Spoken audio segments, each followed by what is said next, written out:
looks like it's filming. Maybe we'll film our first time in a box since last fall. That'll be fun.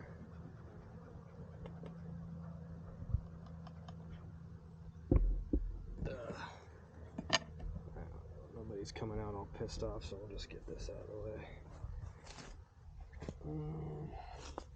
So down there, kind of different with the camera being on it. Yeah, I don't know why I got so many boxes on this colony, but we'll just kind of, actually I might just pull this box off. Put you guys down there. We'll see what we even got. Gotta get a spider off of here first.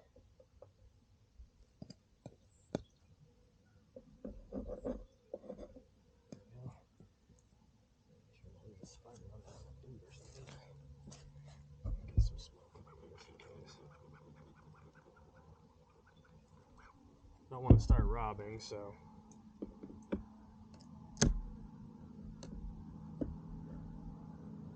it's got weight to it, and the cluster's right there, so I'm just gonna ease this back down. The cluster was at the top. Well, I guess let me just show you guys since I'm filming this.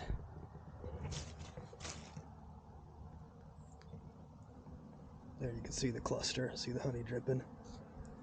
So, well guys, I can't keep my camera recording anymore. It's like completely gone to crap on me. I'm trying to use one of these little Insta361 cameras here, and it's just not working. So I need to figure out what's going on there. I don't know if I can update it. I don't know. I tried even controlling it from my phone, and it just said mixing error, unknown error. So I don't know what that means, but try to figure it out. What I was trying to do was film kind of my initial thoughts on this Instantvap. This is the compact version, I believe they call it. I just bought this thing. So it's got this little plunger deal here that you poke into the OA and then pop it in, and like that, pops it down into the bowl. So that's super convenient. It fits in the handle. One thing I like about this version compared to the first version is there's extra support here on this handle, and that's just because of the way I am. This is for cleaning it. You put some water in here and pop that on there, and it kind of cleans it out. I think they recommend doing it every 50 uses. Yeah, it says it like there's some instructions right here. Every 50 uses. So we won't need that for this right now. This is the box that it came in, but I left, it did come with a couple extra O-rings for this thing right here. I left those in my cabinet so I wouldn't lose them. But I've never used this thing, so we're gonna give it a shot. You just flip it on here, and then it blinks when it's heating.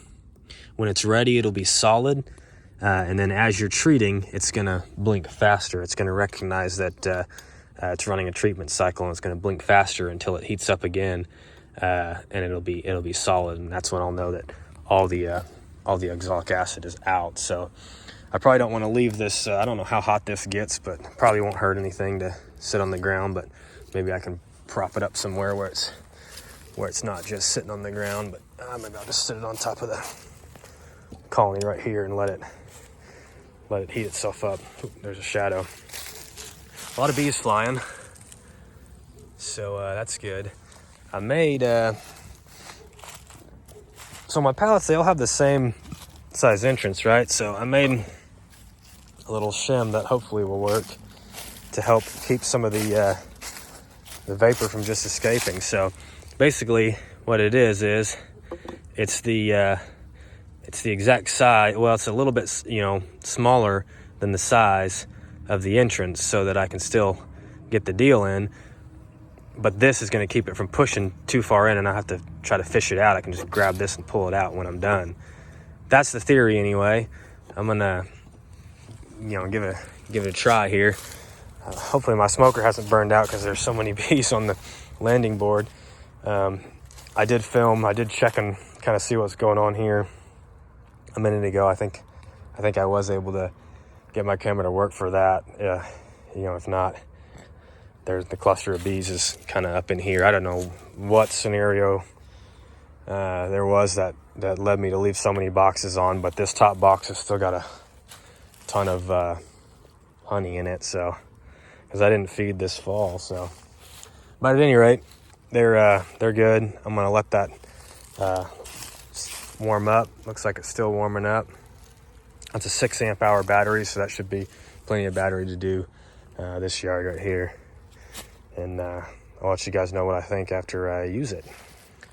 Okay, it looks like it's heated up. I can see the light, even though it's pretty bright. The sun's pretty bright today, but I can still see that light. That's good. You want to wear gloves probably when you're using this, because this could be warm up here. It's got a little heat symbol on it, so I'm going to put some gloves on. And then, of course, you want to wear a respirator. You don't want to breathe this crap in for sure. It's best to probably use one of the ones that cover your whole face, like your eyes and everything. That way, if it splashes in your eyes, you don't want this stuff to splash in your eyes either. So I'm gonna get this started. It's a little difficult to film with my phone here. I wish I could just set the camera down and just chop it up later. But so I'm gonna keep stopping and starting this camera and as I go along. Okay, I think I can leave my phone there and get some of this.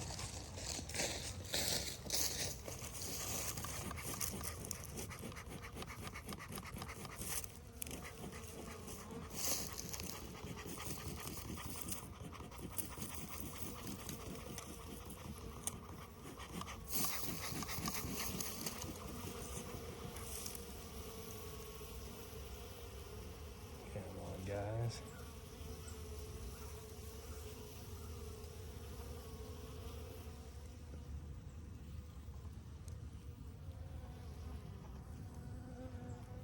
So that's in there.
It's blinking now.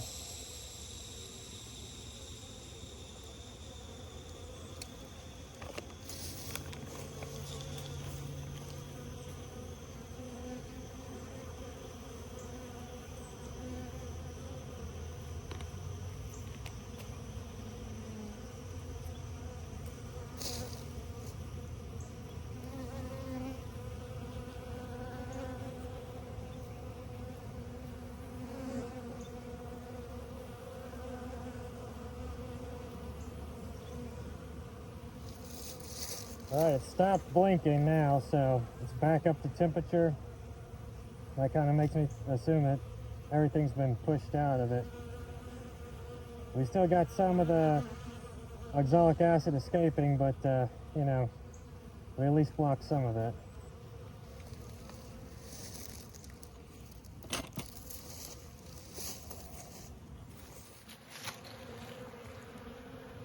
I don't know if you can see, but we still got some escaping out between these boxes here.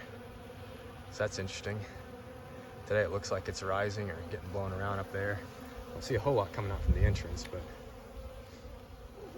it'd probably be best to leave this on, but for a little while longer. But I'm gonna pull it off and move over there to the other hive stand, and I'll get back to you guys here in a minute. Okay, so I'm gonna put the gloves on, and because I can't start and stop the video with gloves on very well. I'm gonna put my gloves on, put my respirator on. Of course, you can't hear me with that on, and I'm just gonna work through here and treat all these colonies over here kind of as fast as I can so I have time to go to the other yard. Don't know if I'll film any more today or not, but just wanted to show you guys the activity. Hopefully you can see. Should probably flip the camera around, but the bees are flying good today. Oh, it's so hard to film with a phone. As you can see, everybody's coming out. They've been locked up for multiple weeks on account of the weather, so it's good to see the bees flying, ready to start working the bees again for sure. Well, I had 4 dead outs at the out yard, so I've got some work to do tonight. And this is part of beekeeping, just not the best part. Maybe doesn't get as much publicity, but 3 of them look like they starved out, so it's my bad there. But one of them still had honey in there, so I don't know whether the queen failed on them, and you know, they were alive before this bad freeze that we had a couple weeks ago, and it's been, you know, really cold since, so they haven't been robbed out or anything, but looked like the cluster just got too small and couldn't handle the cold. But I say all this to maybe say, you know, if you've had a bunch of cold weather and then you get some nice weather, might be a good idea to go through and check what you got and see if you can pull it and save that wax before wax moths take over and all that stuff. So that's what I'm going to do here. I'm going to separate the frames with honey on it, and I'm going to separate the frames that are just wax. And if there's anything that's got bees kind of down in the cell, or it's got, you know, like some mildew starting out or anything like that, I'm going to go and throw that in the freezer, and I'll give that to the bees first once they start getting strong enough to where they need some more comb. And then I'm going to stack the just wax up here on this pallet, tape it up, and put some moth crystals in there, and just kind of leave that till I need it. So gonna be a little bit of a late evening since I haven't gotten started on this. Couldn't find my moth crystals, but anyway, got them now, so got to get to work.